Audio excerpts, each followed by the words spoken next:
সেগুলো কিন্তু এইভাবে গজিয়ে ওঠা সম্ভব হতো না সরকার, কারণ সরকারি প্রতিষ্ঠান যেটাই হোক একটু মানে ন্যূনতম মান নিয়ন্ত্রণ তো তাকে করতেই হয়। কিন্তু আরেকটি বিষয় এখানে উঠে আসে, প্রায় রোগীরা যেটা কমপ্লেন করে যে সরকারি হাসপাতালে গেলেও দেখা যায় তাদেরকে বাইরের ল্যাবরেটরিতে, প্রাইভেট যে ইনভেস্টিগেশন হাসপাতালগুলোতে হয় তারপরেও তাদেরকে বাইরে ইনভেস্টিগেশন করতে বলা হয়। আমি যদিও একজন চিকিৎসক, কিন্তু এক্ষেত্রে আমার চিকিৎসকের কিছু কিছু চিকিৎসকদের জন্য এই কমপ্লেনটা আমাদের প্রায়ই করতে হয় এবং আমি মিডিয়ার সাথে জড়িত।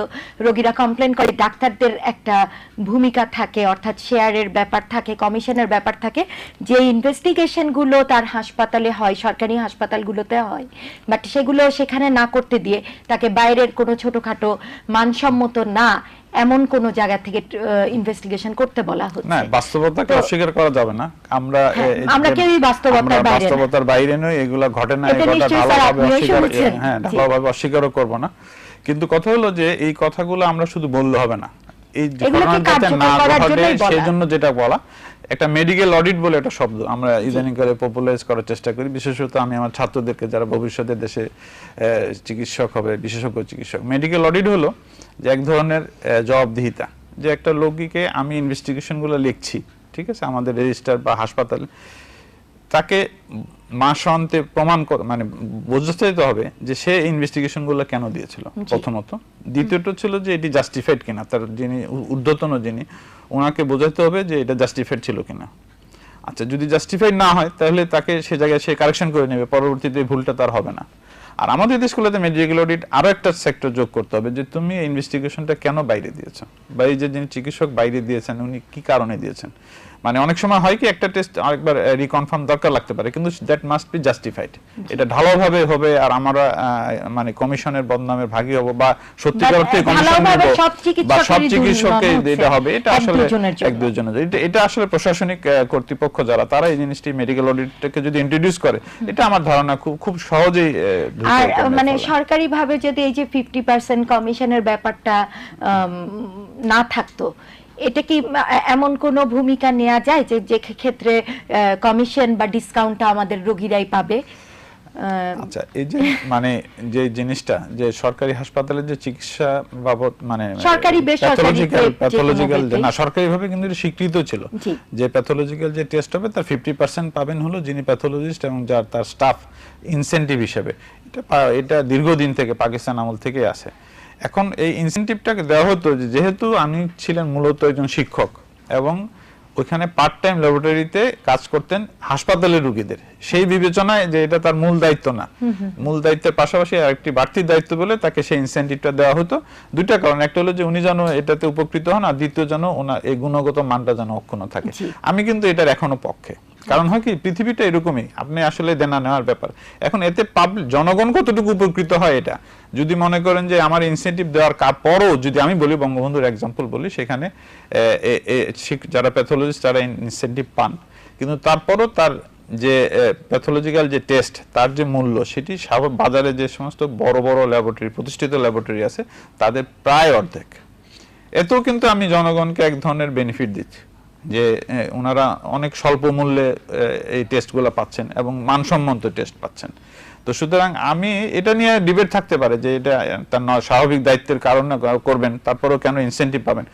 ইনসেন্টিভটা এক ধরনের প্রণোদনা, এই প্রণোদনা দুইটা কাজ করে, সেটা তাকে আগ্রহী করে তোলে তার এই প্রতিষ্ঠানকে ডেভেলপ করা, আর দ্বিতীয়ত রোগী যাতে মানসম্মত ইয়ে পায়। এটা আমি মনে করি আমার ব্যক্তিগত দৃষ্টিকোণ থেকে। এই যে প্রাইভেটলি দিলে সে কমিশন পাবে, না প্রাইভেটলি না, আমি সরকারি হাসপাতালের কথা বলছি। আর প্রাইভেটলি এটা খুবই আনইথিক্যাল, কারণ আপনি একটা রোগীকে, আপনি একজন চিকিৎসক হিসেবে একজনকে পাঠাবেন এবং সেখানে সে টেস্ট করাবে এবং তার বিনিময়ে আপনি একটি পার্সেন্টেজ নেবেন, এটা তো কোনোভাবে গ্রহণযোগ্য না, প্রশ্নই ওঠে না। আমরা আবার একটু প্রশ্নে যাচ্ছি। হ্যালো,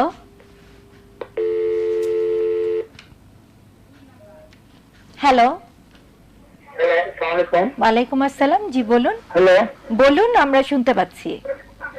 হ্যালো, হ্যালো, আসসালামু আলাইকুম। হ্যালো, জি বলুন, আমরা শুনতে পাচ্ছি। হ্যাঁ, আমি ওই যে আপনাদের ওই যে অনুষ্ঠানটা দেখতেছিলাম, যে কিছুক্ষণ আগে ডাক্তার সাহেব বললেন যে ইনভেস্টিগেশনের কথা। হ্যাঁ, আমি একটা তথ্য প্রমাণের কথা বলছি। মানে আমাকে নিয়ে আমি হসপিটালে গেলাম, উনি একজন সহযোগী অধ্যাপক বঙ্গবন্ধু শেখ মুজিব বিশ্ববিদ্যালয়ে। উনি যাওয়ার পর আমাকে কিছু টেস্ট দিলেন এবং কিছু মেডিসিনের নাম লিখে দিলেন। জি, আমি মেডিসিন গুলি দেওয়ার পর আমি ওনাকে কন্টিনিউ করতেছিলাম এবং টেস্ট গুলি নিয়ে করে নিয়ে আমি 2 দিন পরে ওনার সাথে দেখা করলাম। উনি আমার টেস্ট গুলি দেখলেনই না, কিন্তু আমি কিন্তু ওনাকে দেখার জন্য 200 টাকা ভিজিট দিয়েছি। উনি মানে মনে হয় সবগুলি টেস্ট আমার প্রায় 3,500 টাকার মতো গেছে। এটা কি আপনি বঙ্গবন্ধু শেখ মুজিব মেডিকেল বিশ্ববিদ্যালয়ে করেছিলেন না বাইরে করতে বলেছিল আপনার? না, বাইরে করেছি। বাইরে আপনি কি দেখিয়েছিলেন না বাইরে, না বঙ্গবন্ধু শেখ মুজিব মেডিকেল বিশ্ববিদ্যালয়ে দেখিয়েছিলেন? উনি আমার টেস্টগুলি মনে হয় 1 মিনিটে উনি দেখছে, 1 মিনিটেও আমার মনে হয়নি।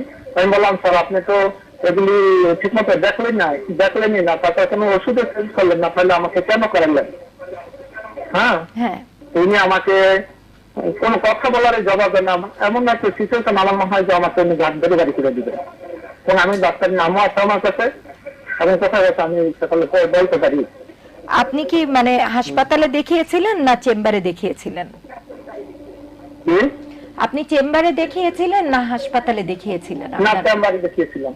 জি, তা আপনার মনে একটা আক্ষেপ এসেছে যে এতগুলো ইনভেস্টিগেশন করানোর পরেও আপনার মার সেই ইনভেস্টিগেশন গুলো দেখা হয়নি এবং আপনার সাথে দুর্ব্যবহার করে। তো এই বিষয়ে আপনি কি বলবেন? এই বিষয়ে আমি আগে একবার বলছি যে আসলে আমাদের এটা ইথিক্স বলে যে আপনি রোগীকে তার অবস্থা সম্পর্কে বলবেন এবং আপনি তাকে যে ইনভেস্টিগেশনগুলো দিচ্ছেন তার কারণ সম্পর্কে একটা সাম্যক ধারণা আপনাকে দেবেন।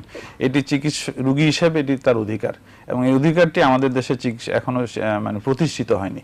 যে রোগীরও যে কতগুলো চিকিৎসকের কাছে পাওনা আছে, এটা যে কেবল শুধু আর্থিক লেনদেনের বিষয় নয়, এর বাইরেও যে আরেকটি সম্পর্ক আছে চিকিৎসক এবং রোগীর, এটি এখন আমাদের দেশে প্রতিষ্ঠিত হয়নি। এবং অধিকাংশ চিকিৎসক এ ব্যাপারটাতে খুব একটা ওয়াকিফাল না যে আমার রোগী আমার কেবল প্রেসক্রিপশনের বাইরেও আরো অনেক কিছু রোগীর তা আমার কাছে দাবি আছে। আমরা অনুষ্ঠানের একেবারে শেষ পর্যায়ে চলে এসেছি। সব শেষে আপনি একজন বিশেষজ্ঞ মাইক্রোবায়োলজিস্ট, আমার যে প্রশ্নটি থাকবে, আমাদের দেশে যাতে মান নিয়ন্ত্রণ হয় ল্যাবরেটরি ইনভেস্টিগেশনের ব্যাপারে, যাতে টানা ঢালাও ভাবে চিকিৎসকদের দুর্নাম না হয় যে আমাদের দেশে চিকিৎসা হয় না, এত ভালো চিকিৎসা হওয়ার পরেও, সে বিষয়ে একজন বিশেষজ্ঞ চিকিৎসক হিসেবে আপনার অভিমত খুব সংক্ষেপে বলুন যে আমরা কি করতে পারি আমাদের একটি হলো যে আমি বলবো যে আপনি নিজের বিবেচনায় যেটিকে মনে করবেন মানসম্মত, যেখানে প্যাথোলজিস্ট আছেন, যেটি কাঠামো সম্পূর্ণ আছে, সেদিকেই যান। এবং চিকিৎসক যদি কোথাও আপনাকে বিশেষ ল্যাবরেটরিতে পাঠাতে বলেন, আমি রোগীর পক্ষ থেকে বলবো যে তাকে বলা উচিত যে না, আমি অন্য কোথাও করানোর স্বাধীনতাটা আমার আছে কিনা, এবং আপনি সেই স্বাধীনতাটুকু প্রয়োগ করেন।